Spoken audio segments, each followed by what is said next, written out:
when I'll be ready to date, when I'm obviously in my time, when I'm confident enough to, again, I guess now, even for us, for me, it's kind of hard to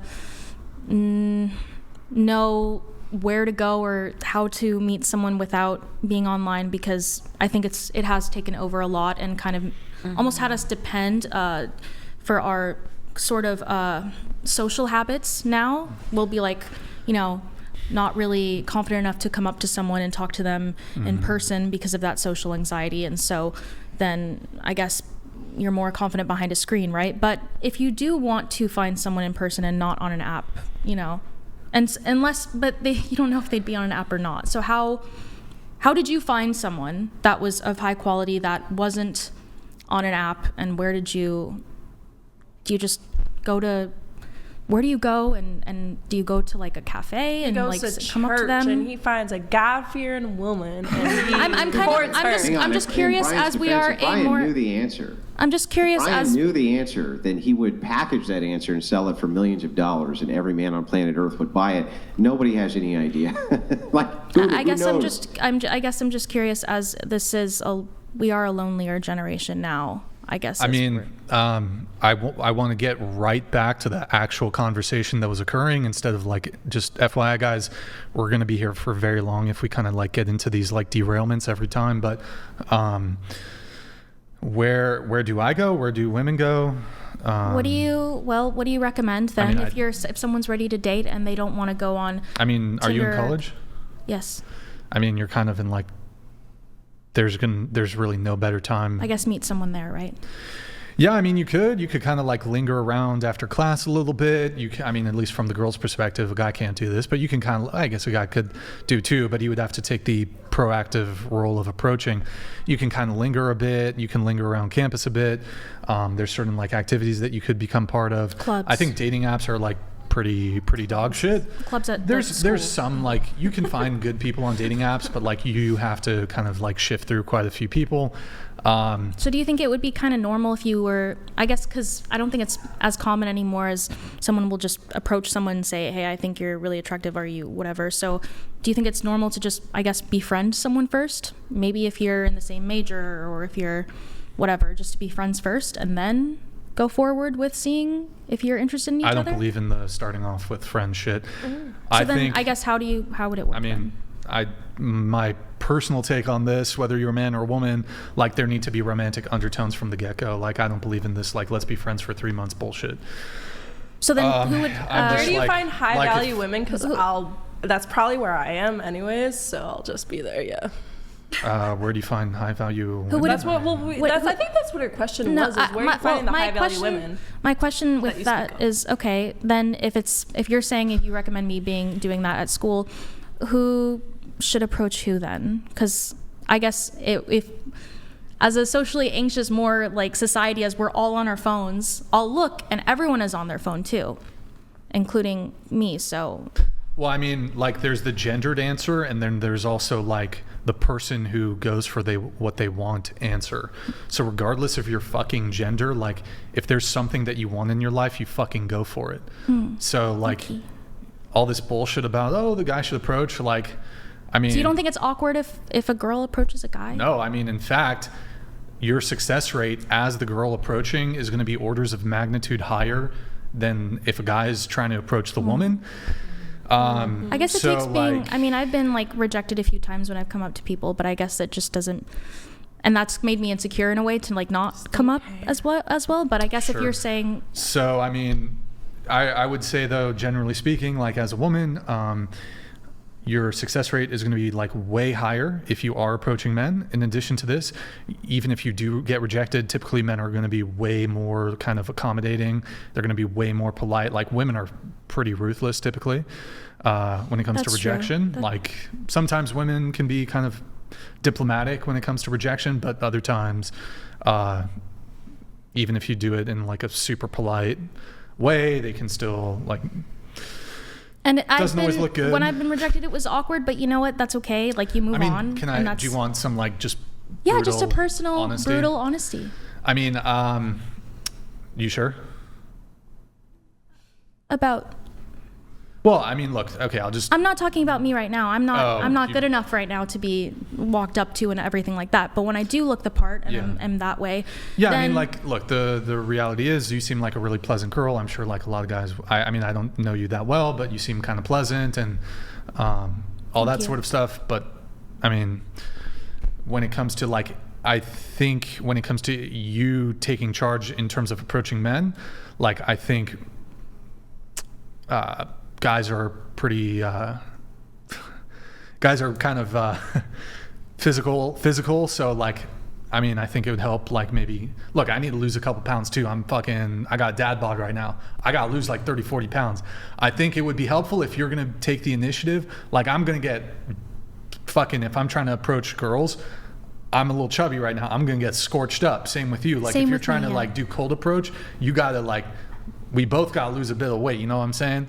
Of course, I completely agree with that. That's why I'm on that.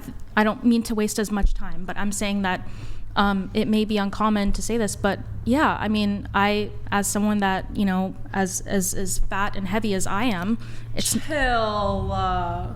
Hey, it's harder for, it's actually about being honest. The attention I get from women has diminished ever since I gained some weight. Of course. It is what it is. Of course. And I think it's also just about the fact that, like, I'm not only am I not, like, I think attractive enough to come up to a man yet, but also I don't believe in myself yet. I think that because of how fat I am. I'm telling you though, like if you got fit, you would kill it. No, of course. You'd be and killing so I think it's about building. No, it's not about that. It's about how you feel about yourself. If you feel like shit, then guys are gonna look at you like shit. But also, if you look like shit and you say you're a 10, I want to interject. You guys are fucking. She's just the way she is. Like, look, I'm totally. Bro, this is y'all be gassing each other. Well, no, up. no. But I don't believe any of it. Yes, and that's true. You should totally lose the weight. And let me tell you why. A lot confidence. Let me tell you why. Lose the weight. Bro, hold on. I'll tell you this. Like a shy girl who's like within a healthy body fat percentage range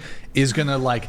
I don't care if she steps to a dude awkward and shy, she's gonna go a lot further than absolutely, and that's the realistic. Doesn't have any confidence. I didn't want to bring up. Fine, then she does. She just has to exist. I didn't want to bring up and then guys will approach her. I didn't want to bring up any quarreling here. I don't want to be.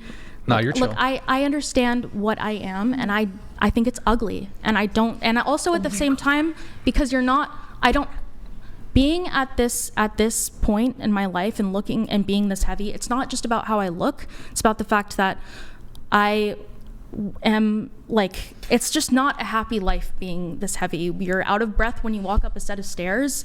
You're not able to, like, I guess, run as much when you're on the treadmill and like stuff like that. When I'm walking with someone on a date, this has happened a lot where we're talking and I'll be out of breath and it's quite embarrassing. So obviously, it's like I myself don't, when you're this way and you're not working as much to be better, you don't have self-belief. You don't have trust within yourself. At least I don't. So when I do have that, and when I do get to a healthy weight so that I can also do what I'm passionate about again, dance, do whatever, and that I have my priorities straight and everything, then I'd be confident enough to come up to a person. Even if I did get rejected, that'd be okay, but at least I have the self-belief and trust, and like also like I think it's about being body neutral. I don't think it's about being body positive. Being perfect just the way you are, I don't know. It's just not, it's just, I don't think it should be very encouraged, especially with how... I respect the honesty. Especially with being... Look, I'm in the 200-pound range. That's obesity, and that's not healthy, and it's not right, especially from, just how I feel on a daily basis. Yeah, and look, the only reason I brought it up, not to like... It was, you were asking me, okay, no, of course. The dating apps suck. Right. How do I meet men out in person? Oh, maybe I could approach them. I'm saying, like, in terms of like what you can do right now that you can have control over, the number one thing, like in terms of maximizing your dating prospects, is not going to be like currently. You can do it. Like, I think you'll probably still get guys, because you got the Riz or whatever. But it would be to like, this is it's the number one thing I could maximize right now is myself losing weight. I think the number one thing would be like, hey, like get fit, Focus on yourself, build a routine. As someone who's lost 30 pounds, you feel so much better You do. When you do lose the weight, it has nothing to do about like how you feel. Like, lighter. You can be You're able a heavyweight person and be a freaking rock star, and there's tons of them out there. However, there's nothing wrong with prioritizing yourself and your health, and it brings other people to you who also prioritize themselves and their health. Like that's a very good thing. So don't be embarrassed about that. Like we all go through body fluctuations, but put in the work because you love yourself. Go to the gym because you love yourself. Like don't do it. And I think that if No. Yes. No. Do it for men. No. I think that if Go lose weight to lose weight. Why you gotta sugarcoat this lose the bullshit? weight. Why you guys gotta package this shit with the fucking gift wrapping and the sparkles and shit? Nah, you're gonna lose weight so you can lose weight so you can be healthier. Yeah. Not so and to live longer and to be able to also feel healthier, live and to longer, also feel better. Feel better. And Y'all gotta especially gift also wrap with when it everything. comes to pregnancy as well. When you're pregnant, you do have to gain more weight as well. So if I'm like this right now and I'm pregnant or whatever, then gosh, that's not going to be very pleasant. So I think that if a guy actually rejects someone because they're overweight, I don't think that's actually a bad thing. Everyone has a preference. Look, and but everyone, if you can just need still to get work a on guy. yourself, You can still go out there and get a guy. I'm just giving you the cold hard truth of how to maximize getting a dude. But I guess personally what I'm saying here is that, I think it's about, I just want to about feeling. build myself. You will get a guy first. when you prioritize yourself, when you work on yourself, when you make yourself feel the best, and when you do hobbies that you love. You will meet people like in ballet. those fields. She's an incredible dancer. If you love dancing, keep doing dancing. Get fit, feel healthier, and then with all that comes way better stuff. Yeah, and then I think with a person that you find, I think it could be like then they're a bonus to your life instead of just being your life, being the priority of just no matter what I look like, no matter what I am, I'm just going to find guys or whatever. Because also it could be I'm not prioritizing my health, my body, my house, my cleaning habits, my education, whatever. So it's like. Yeah. It could just be a bonus to life. What's the big labia thing about? Because I do have one, and you guys support that or what? Labia. The big labia, hashtag big labia matter. Wait, what you were saying about surgeries that were going on? What was? Yeah, there's 10,000 labiaplasties a year. It's a total tragedy. Chat, should I get one? Yes or no? Labiaplasty No, don't do it. because someone doesn't like how it is? So there's innies